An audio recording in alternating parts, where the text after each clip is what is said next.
Let's continue with the following problem. The first thing I'm going to do is draw my graph. And my graph again should have the mean displayed. Also my variable name for my axis. And next I'm going to take the value that I'm looking for, in this case 272, and put it to the correct side of the mean. And like I said before, the actual exact location doesn't really matter. Just what I want is to make sure it's to the correct side of the mean. The next thing I want to do, which is very important, is shade in the correct area. Again, you want to establish direction. The percentage I'm looking for consists of 272 voters or less, so I need to go to the left of 272. Again, what I'm interested in again is the area to the left of 272. The line you see in blue is all the numbers that I'm after.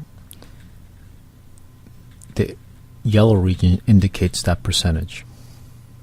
Now I recognize this is a normal distribution, so I'm going to have to go through the routine of finding the z-score and then using the z-score to either enter the value into a computer software to give me the percentage, or using a table.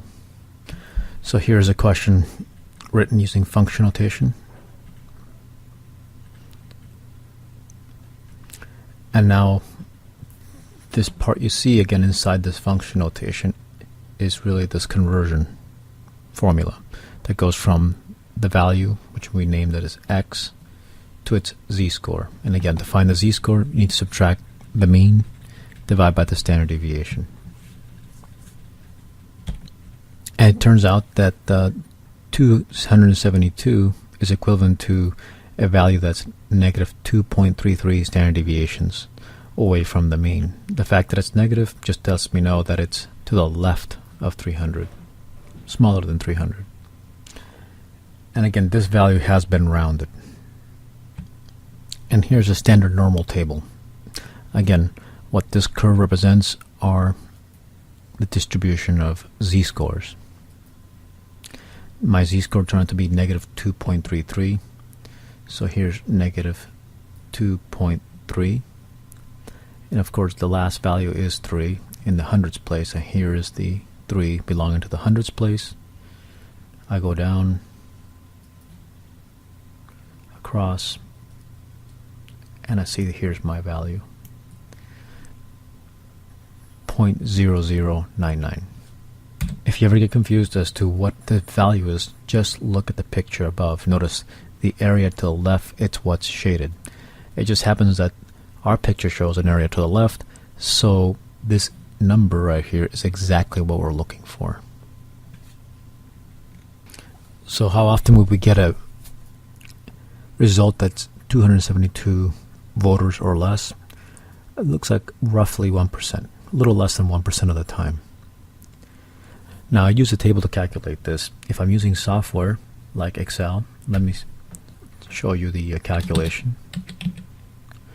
On Excel, you would type equal to norm s dist. Enter your z-score, and it will return your area to the left of whatever z-score you turn. So the Excel command works exactly the same as the table. It's just an electronic version of the table. Let me just type it in here into Excel so you can see it. Norm s dist negative 2.33. Hit return, and there's a value. Again, the actual value that you've got from this calculation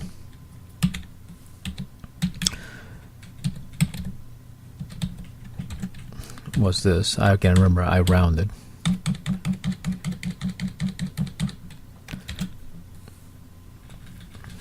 When I hit return, I get to see the more accurate version of that answer. So it's, again, the result really hasn't changed much. It's still saying that it's a little less than 1%. And again, notice the table just gives you 4 decimal places. The computer, well, it will give you as many as it can provide. for most purposes, for decimal places is just fine.